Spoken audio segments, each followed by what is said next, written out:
some of your product price will tank. This is just a game. This is what it's gonna happen when you sell on Amazon. No, what should you do? Should you alter your products? Should you sell them like at a lower return on investment? That's only two things that you can do, right? So, in my opinions, it depends, and there's a lot of factors at play here. But before we start, before I talk about that, before I talk about my philosophy on that thing, we have a Discord server, link in the description. Best place to ask questions when it comes to Amazon.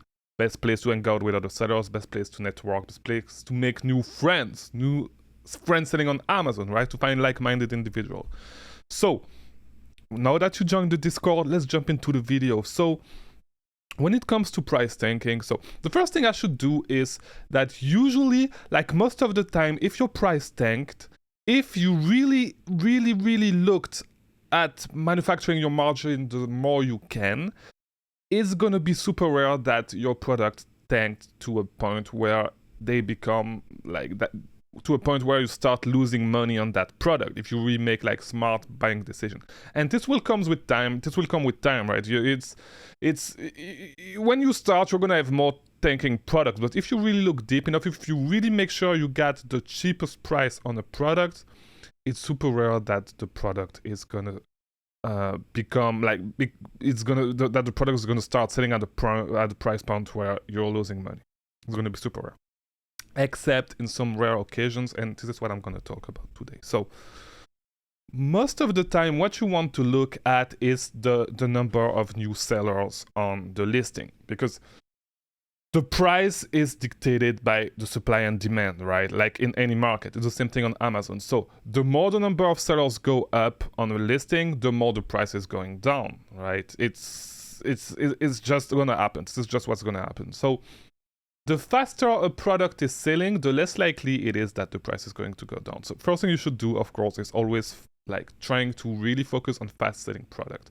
But what you want to do, like as I said, the thing that is going to happen when the price tanks is that you're going to see on your graph, if you look at the bottom graph on Keepa, you're going to see a spike in the number of new sellers. So what you want to do is wait a little bit and see. Like you're not gonna, like if you wait 2-3 more days, 4 days, maybe 1 week, you're not gonna lose a ton more money. Like the price is not gonna drop by $10-15, right? To a point where you're losing $10 per unit. It's just not gonna happen. But you want to see if the number of sellers is starting to go down, or at least if it's starting to like stabilize, right? Because if it's starting to stabilize, it's actually a good sign, because it means that like the number of new sellers, like it's not gonna keep going up, because no new sellers is jumping on the listing, and it means that it's gonna start to go down and probably go to a price that is more reasonable, right, for you, at least if you want to make money. So I disagree with people saying that, hey, if the product tanks, just sell it at a lower return on investment directly, just get your money back and roll the dice another time. No, it depends. It really depends. As I said, a lot of times, like if you really did your homework and you got the cheapest price possible, it's gonna be super rare that you are gonna, like as I said, that you're gonna have a product that sells at a loss. It's maybe gonna be 5% return on investment, 3%, 2%. Like the lowest I really get, like when my product tanks, the lowest I really get is -1, -2% return on investment. So I'm losing really a few cents per product, right? If I sell them at the current price.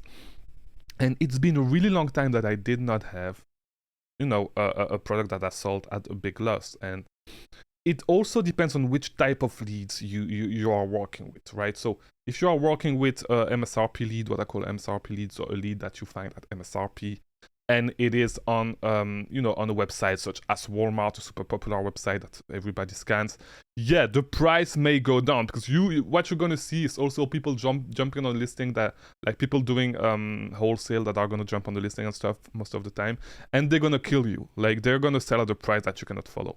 So really, like those type of leads, you should not really look for those type of leads, because when those leads tank, like when the MSRP leads tanks, and it's like, if it's those two things, if it's an MSRP lead, and on the other end, it's also a lead that comes from a website like Walmart, a website super popular with resellers, the price is gonna tank, it's gonna be super hard to recover. And I've never seen, like in my experience for those products, I've never seen the price bounce back, right?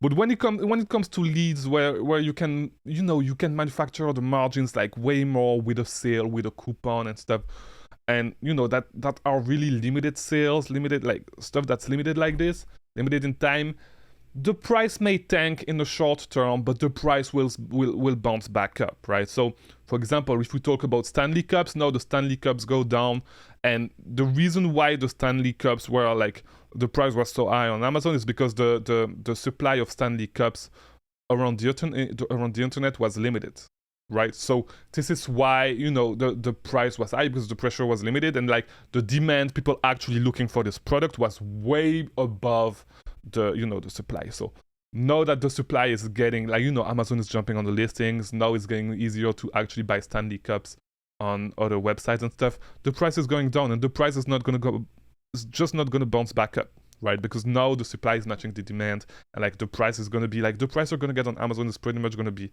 MSRP price, or a little bit above that. But and I doubt it's gonna be above that because Amazon is getting on the listing, right? So yeah, in my opinion, it's always a wait and see game. Wait and see how the number of sellers, like how it evolves through time. If you see that it's starting, to be stable, to be pretty much flat, it means that it's gonna go down. Except if there's another sale and stuff, or there's a new crazy coupon and people can actually jump again on the listing. But what you really want to see is you want to see the number of offers going down. If you think that the number of offers is going, like if the number of offers is still climbing, like, try to like get rid of the product as soon as possible, because there's no pressure to bring the price down, to bring the price back up. There's going to be no pressure. The price, like the pressure is going to make the price go down even more. But if you see the number of offers, because usually what you will see is this, right? You're going to see the number of offers going down slowly, and then a big jump at one point, and then this is where you actually need to look at. This is where you need what you need to look for. So after that big jump, what's happening?